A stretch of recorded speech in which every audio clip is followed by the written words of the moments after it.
इसलिए मैं कह रहा हूं कि साध्वी प्रज्ञा ठाकुर अकेली प्राणी नहीं है। इस तरह के कई नेता, कई संगठन के अगुवा लगातार इस तरह का जहर फैला रहे हैं समाज में, और लगा फैला भी रहे हैं, और वो नेता हीरो भी बन रहे हैं। एक्शन नहीं, एक्शन पहले भी नहीं लिया जाता था साहब। आप जब इतिहास के पन्ने को उल्टेंगे, पहले भी इस तरह के लोगों को, ये दुर्भाग्य हमारे देश का, 60 साल में बड़ी लंबी कहानी है। 8 साल को 60 साल से डिवाइड करके भी निकालेंगे तब भी कांग्रेस के खाते में ज्यादा जुर्म जा रहा है। ये बात मैं कह रहा हूँ, पूरा डिवाइड करके हमने देख लिया कैलकुलेट करके। इसलिए कांग्रेस ये सॉफ्ट हिंदुत्व का चाल जो चल रही है ना, इससे इसको निकलना होगा। या तो सेकुलर सरासर मोम हो या संग हो जा, दुरंगी छोर एक रंग हो जा, ये मेरा संदेश है। खुद कहा था कि मैं दिल से कभी माफ नहीं करूंगा, लेकिन फिर भी माफ किया है, तभी तो वो भारतीय जनता पार्टी में है। अगर माफ नहीं किए होते, दल में रहती नहीं, निकाल दिया गया होता।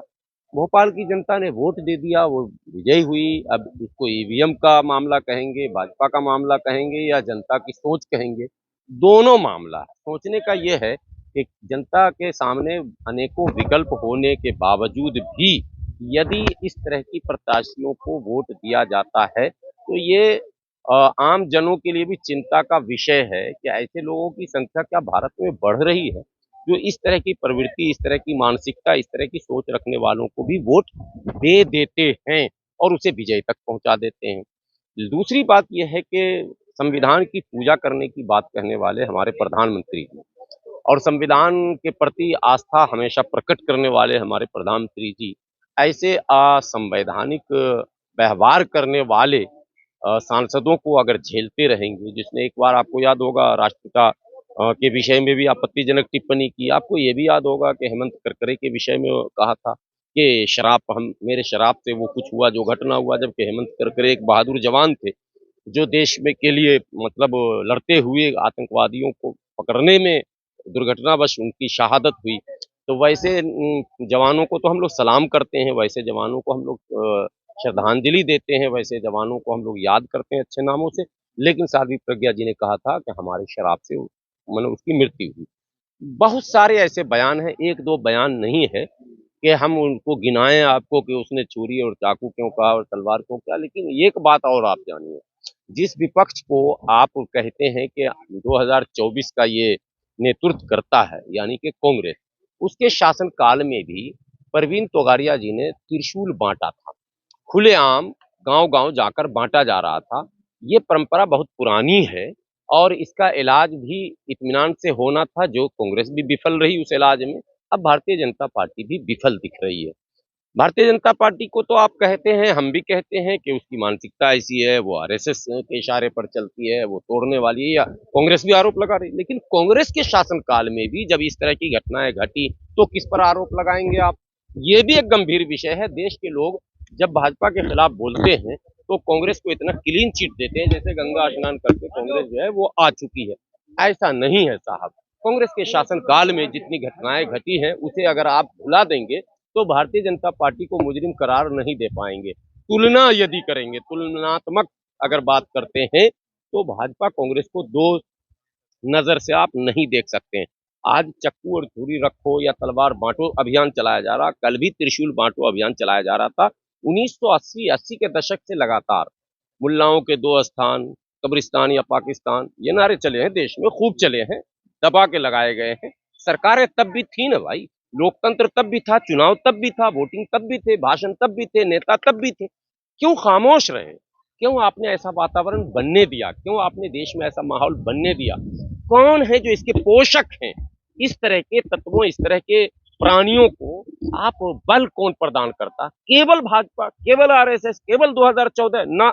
ये कहने वाला कहीं ऐसा है मेरी नजर में, जैसे वो अपनी ऐब को छुपा रहा हो। इसलिए मैं कह रहा हूं कि साध्वी प्रज्ञा ठाकुर अकेली प्राणी नहीं है।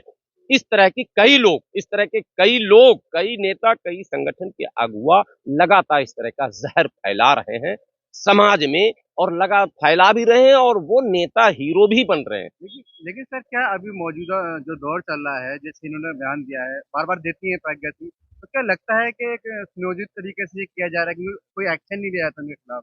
कोई आम आदमी या कोई और कहता है तो फौरन उसको उठा के नीचे एक्शन लगा नहीं देते नहीं नहीं नहीं, एक्शन पहले भी नहीं लिया जाता था साहब। आप जब इतिहास के पन्ने को उल्टेंगे, पहले भी इस तरह के लोगों को, ये दुर्भाग्य हमारे देश का कि जो बापू को गाली दे वो हीरो, जो सुभाष चंद्र बोस को गाली दे वो हीरो, जो क्या कहते हैं खुदीराम बोस को गाली दे वो हीरो, जो हमारे यहाँ जो हमारे लोगों ने देश के लिए बलिदान और त्याग दिया, जो हमारे महापुरुष हैं, आइडियल हैं हमारे लिए, उनको अपमानित करे, वो समाज में हीरो बन जाए। किसी धर्म को कोई मर्यादा पुरुषोत्तम पर टिप्पणी कर दे वो हीरो, कोई नबी पर टिप्पणी कर दे वो हीरो। ये परंपरा भी तो देश में बंद होनी चाहिए, लेकिन हो तो यही रहा है अभी। लगातार आप पिछले 2-3 दशकों से देखें, ऐसे लोग विधायक और सांसद चुन लिए जा रहे हैं, ऐसे लोग मंत्री बना दिए जा रहे हैं, तो हम क्या करें। दुर्भाग्य है देश के लोगों से, यही आज भी मैं विनती करता हूं आप जैसे चैनल वालों के माध्यम से, कि एक सोच आपको बदलनी होगी। कोई कहीं नहीं जा रहा। जो लोग कहते हैं ना पाकिस्तान भेज देंगे और कब्रिस्तान भेज देंगे, कोई कहीं न जा रहा है न जाएगा, सब यहीं रहेगा। बेहतर है देश में मिलजुल कर रहेंगे। एक परिवार अगर मिलकर रहता है तो वो विकास करता है, वो तरक्की करता है, वो आगे बढ़ता है, वो दुश्मनों से मुकाबला करने में सक्षम होता है। परिवार बिखरता है तो कहावत है गांव में घर फूटे और गमार लूटे। तो भारत की स्थिति ऐसी नहीं हो कि हम भाई आपस में धर्म और जाति के नाम पर लड़े। कौन आपको रोक रहा? आप अपने धर्म पर रहिए, हम अपने धर्म पर रहें। आप अपनी आस्था, आपको मुबारक, हमारी आस्था हमको मुबारक। कोई नास्तिक भी हमारे यहाँ है तो उसको भी नहीं रहने देंगे क्या? बहुत सारे ऐसे लोग हैं जो किसी धर्म को नहीं मानते हैं, वो आजाद हैं, स्वतंत्र हैं, वो अपना काम करते हैं। वो बहुत सारे लोग प्रकृति की पूजा करते हैं, आदिवासी हमारे यहाँ सब न है भाई। जी सर, जैसे अभी देख रहे हैं कि सरकार कुछ कानून लाने वाली है और ये कहा जा रहा है कि ये मुद्दों से भटकाने के लिए कोरोना का बहाना है, या जो ये छुट्टियां तेज करने वाली बात है। जैसे एक नियंत्रण कानून आ रहा है, यूनिफॉर्म सिविल कोड है, या लेबर चार चार लेबर हाँ, कोड आ रहा है, तो आपको देखिए, लगता है ये ध्यान भटकाने की। जो लेबर कोड है वो पहले उसमें कई बार संशोधन हुआ है, उसका विरोध जो मजदूर संगठन है वो कर रहे हैं। अब तो आरएसएस के अधीनस्थ जो मजदूर संगठन है भारतीय मजदूर संघ, वो भी विरोध कर रही है और तमाम मजदूर संगठन कर रहे हैं। मैं उस पर बहुत ज्यादा नहीं कहूंगा, लेकिन आपने यूनिफॉर्म सिविल कोड की बात की। यूनिफॉर्म सिविल कोड पर देश को कंफ्यूज किया जा रहा है। कहा यह जा रहा है कि इससे मुसलमान को हम काबू में कर लेंगे, उनकी जो स्वतंत्रता है वो छीन लेंगे। मैं पूछना चाहता हूँ यूनिफॉर्म सिविल कोड का मसवदा क्या है, देश को बताया जाए, सार्वजनिक किया जाए। अगर वो यूनिफॉर्म सिविल कोड पास हो जाएगा तो क्या होगा ये भी तो बताइए। अगर नहीं बताएंगे तो कैसे समझ में आएगा? केवल ये कहेंगे कि अब्दुल को हम टाइट कर रहे हैं, ये बिल्कुल कहीं से उचित नहीं है। यूनिफॉर्म का सिविल कोड पर जब आप पूछेंगे उन समर्थकों से तो वो कहेंगे कि नहीं, एक देश है एक कानून होते, बिल्कुल होना चाहिए। एक देश एक कानून की बात 370 में भी की जा रही थी, 371 पर कोई चर्चा करने को तैयार नहीं। आज आप पत्रकार लोग हैं, आपको पता है देश में 371 भी है कई राज्यों में, और 371 जहां है वहां भी आप शादी ब्याह, जमीन, होटल, व्यवसाय नहीं कर सकते हैं, वहाँ के नागरिक नहीं हो सकते हैं। नागालैंड, सिक्किम, मिजोरम, ये तमाम जो पूर्वोत्तर के राज्य हैं, जिसमें 371 है, देश में चर्चा ही नहीं इस पर हो रही है। तो हम तो कहते हैं एक देश एक कानून हो, 70 भी हटे, 71 भी हटे, अलग अलग क्यों रहेगा भाई? सब राज्य को एक जैसा हो। इसी तरह से आप ये बताइए, रोड पर चलते हैं, रेड लाइट जंप हिंदू करे, मुस्लिम करे, सिख करे, ईसाई करे, चालान एक ही जैसा होगा ना, कि अलग होगा क्या? कोई अगर ड्राइवरी लाइसेंस न दिखाएगा तो एक ही जैसा होगा, विदाउट हेलमेट जाएगा एक ही जैसा होगा, अपराध कुछ भी करेगा, क्राइम कुछ भी करेगा, एक ही जैसा उसको सजा अच्छा मिलेगा। सर, जैसे अब आ जाइए निजी, जिसको पर्सनल लॉ बोर्ड कहते हैं, आप पर्सनल कानून में इंटरफेयर में, शादी ब्याह के मामले में। शादी ब्याह के मामले में आप एक जैसा कानून बना देंगे। जैसे कोर्ट में विवाह के लिए जाते हैं, एक लड़का होता है, लड़का एक लड़की होती है, दो गवाह होता है, एक वकील होता है, यही तो होता है ना। जज साहब के सामने लिख पढ़ के बता दिया, जी कबूल है, यस हो, नो, साइन कीजिए, चले जाइए। हम लोगों के यहाँ निकाह ऐसे ही होता है। बात समझ रहे हैं ना? हम लोगों के यहाँ निकाह जो होता है वो सिर्फ लड़का लड़की, काजी आपने सुना होगा कि लड़का लड़की राजी तो क्या करेगा, काजी वाला कहावत।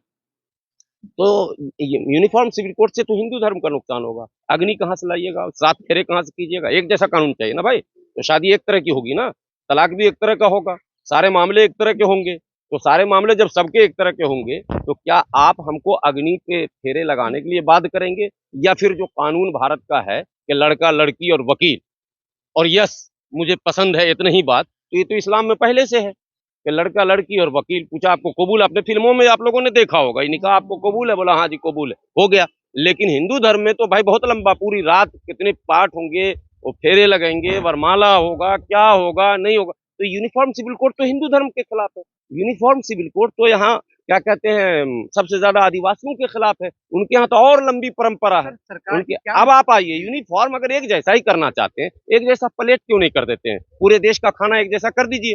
एक आदमी 5 स्टार होटल में खा रहा है, एक आदमी जो है कचरा पे फेंका हुआ रोटी चुन के खा रहा है। बड़े यूनिफॉर्म का शौक है आपको, एक जैसा फ्लाइट कर दीजिए। यूनिफॉर्म सिलेट कोड, यूनिफॉर्म फ्लाइट कोड, एक जैसा घर कर दीजिए। एक आदमी का घर ऐसा है जिसके यहाँ हेलीकॉप्टर उतरता है और उड़ता है, एक आदमी झुग्गी में रह रहा, मच्छर कटवा रहा, नाले के पास पन्नी तान के रह रहा। यूनिफॉर्म प्लेट कोड कर दीजिए, एक जैसा खाना सबका कर दीजिए। यूनिफॉर्म सिलेट, मैं कहता हूँ सबसे शिक्षा का अधिकार भी कहा जाता, मौलिक अधिकार। क्या एक जैसी शिक्षा है क्या भारत में? एक ऐसा स्कूल है जहाँ बच्चे एसी कार में जाते हैं, एसी स्कूल होता है और हाई फाई टीचर होते हैं, और एक ऐसा स्कूल है जहाँ जमीन में झाड़ू लगा के बच्चे पढ़ते हैं, बैठते हैं। ये क्या मामला? ये तमाशा है, दिग्भ्रमित किया जा रहा है। इसलिए इन मुद्दों को तो हम मुद्दा मानते हैं, नॉन इश्यूज हैं जिस पर देश को गुमराह किया जा रहा है। अंदर खाने लोग कह रहे थे नोटबंदी का, याद है ना? लाइन देशभक्त खड़े हैं लाइन में, वो जो धुन में पढ़ रहे थे, याद आया ना आपको? तो बंद कमरे में आज भी इन लोग गप करते हैं कि अच्छा खासा मुल्क बनाया हमने, इस बार यूनिफॉर्म पर बनाएंगे, इस बार फला पर बनाएंगे, बनाएंगे। बस यही है, उल्लू बनाएंगे और बड़ा मजा आएंगे। यही चल रहा खेल। खेल जब समझेंगे, पढ़ना लिखना चाहिए, और ये पढ़ने लिखने नहीं दे रहे हैं। सरवर जी, आपने कहा कि जैसे आज माहौल है देश के अंदर, बीजेपी पे तमाम कहा जाता है लिंचिंग होती है इस राज्य के अंदर। आपने बताया कि कांग्रेस जब थी तब भी ये सब चल रहा था, तो ज्यादा कट्टर हिंदूवादी किसको देखते हैं आप, जो सरकार है? देखिए, बीजेपी या कांग्रेस? मैं बीजेपी को कांग्रेस से अच्छा मानता हूँ। अच्छी है हाँ, सॉफ्ट चीज जो है ना, आप लोग फिजिक्स केमिस्ट्री पढ़े होंगे, बायोलॉजी वगैरह, सॉफ्ट जो होता है वो बड़ा डेंजर चीज होता है। सॉफ्ट जो है वो डेंजर चीज है, हार्ड होना चाहिए। देशभक्त भी होइए, देश प्रेमी भी होइए और धार्मिक भी होइए। जो शुद्ध धार्मिक होगा ना, वो गलत नहीं करेगा। टाइम का है ना, वो 60 साल ये राज सॉफ्ट करा, सॉफ्ट ये 10 हिंदुत्व साल बोलते राज हैं। करे। नहीं नहीं, 60 साल में बड़ी लंबी कहानी है। 8 साल को 60 साल से डिवाइड करके भी निकालेंगे तब भी कांग्रेस के खाते में ज्यादा जुर्म जा रहा है। ये बात मैं कह रहा हूँ, पूरा डिवाइड करके हमने देख लिया कैलकुलेट करके। इसलिए कांग्रेस ये सॉफ्ट हिंदुत्व का चाल जो चल रही है ना, इससे इसको निकलना होगा। या तो सेकुलर सरासर मोम हो या संग हो जा, दुरंगी छोर एक रंग हो जा, ये मेरा संदेश है। आप अकेले मौलाना भी कांग्रेस को ऐसा बोल रहे हैं, बाकी सब तो सारे मौलाना बोलते हैं, मौलाना की मजबूरी है, उनके दिमाग में डाल दिया। जैसे हिंदुओं को दिमाग में डाल दिया गया है कि मियाँ को यही टाइट करेंगे, वैसे मियाँ के दिमाग में डाल दिया है कि मियाँ को इससे मुक्ति पानी पड़ेगी। मैं मुसलमानों को कहता हूँ कि तार से गिरकर खजूर पर मत अटको, और भाजपा के चक्कर में कांग्रेस को नहीं लाना है। हम जब लाएंगे तो ठोक बजाकर लाएंगे, वो तीसरे मोर्चे को लाएंगे, तीसरा पक्ष होगा। अगर प्रधानमंत्री बनवाना है तो नीतीश कुमार को लाइए, प्रधानमंत्री बनवाना है तो और भी लीडर है हमारे पास, स्टालिन है। इस तरह के नेता जिन्होंने काम करके दिखाया है पिछड़ों के लिए, ओबीसी के लिए, SC ST के लिए, माइनॉरिटी के लिए, जो परखे हुए जांचे हुए हैं, वो लीडर चाहिए। सरवर साहब, अभी जैसे प्रज्ञा ठाकुर ने अभी बयान दिया कि चाकू तेज कर लिए जाएं, उसके अगले दिन ही गुजरात में एक BSF जवान की बेटी के साथ अश्लील वीडियो बनाता है 15 साल का युवक। उसके बाद जो है उसके घर वाले उस BSF जवान को तलवार, चाकू और फरसा घर से निकाल के मार देते हैं, तो ये उसी का अंजाम समझा जाए? नहीं, सरकार को तो ये देखना ही पड़ेगा, जिस तरह से लव जिहाद और ये सब बोलकर उलझाया जा रहा है। और देखिए, प्यार जो है नेचुरल चीज है, किसी का किसी से हो सकता है, कोई रोक नहीं सकता है। प्यार किया नहीं जाता, हो जाता है। ये गाना आपने सुना होगा, ये हो जाता है। हिंदू से भी हो सकता है, मुस्लिम से भी हो सकता है, सिख से भी हो सकता है, ईसाई भी से हो सकता है, गोरे से भी हो सकता है, काले से भी हो सकता है। इसके लिए कोई शर्तें नहीं है। लेकिन आज पूरे देश को उलझाया गया है कि भाई लव जिहाद निकालो, इसको सीधा करना होगा, इसके लिए भी हथियार उठाना पड़े। बात बात पर हमारे देश में पुलिस है, सेना है, कानून है, पारामिलिट्री फोर्सेज हैं, सारी चीजें हैं। ऊपर वाला का करम है कि क्या नहीं हमारे देश में, तो हम क्यों लाठी उठाएंगे, हम क्यों तलवार उठाएंगे? तो हमारे पुलिस वाले भाई साहब क्या करेंगे?